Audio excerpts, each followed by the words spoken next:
Hi everyone, it's Jessica Gonzáles-Rojas. I'm a longtime reproductive justice advocate and a current candidate for New York State Assembly in Queens.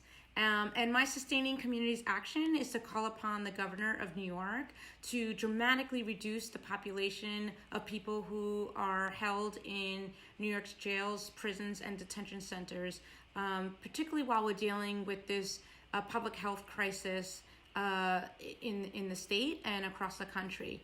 So myself, alongside two other insurgent candidates, with an organization called New York Communities for Change, we penned a letter that was published where we make demands of both the governor and elected officials to take rapid action to address this public health crisis. So I'm going to read a few lines from this letter and share what our demands are. So we say, for the past several weeks, a broad range of actors, from public defenders to public health experts, have warned that New York State's jails and prisons are at risk of catastrophic outbreaks of COVID-19 among both detainees and correction workers.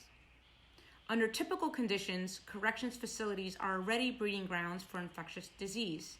New York facilities in particular are notorious for the uninhabitable conditions and disregards for the life and well-being of those detained within them. Without rapid and dramatic reductions in the incarcerated population, these facilities will soon be overwhelmed by COVID-19, as have jails and prisons in other parts of the world, leading to a humanitarian disaster for those incarcerated and a frightening new public health risk for our state.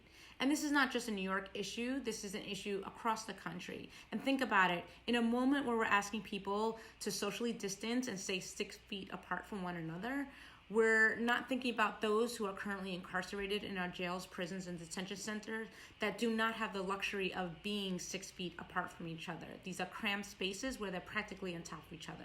So we need to address this human rights crisis that is happening, and we need to demand that our elected officials take action in this moment. So thank you so much for listening, and please share the open letter widely amongst your network, and let's keep sustaining communities. Thank you.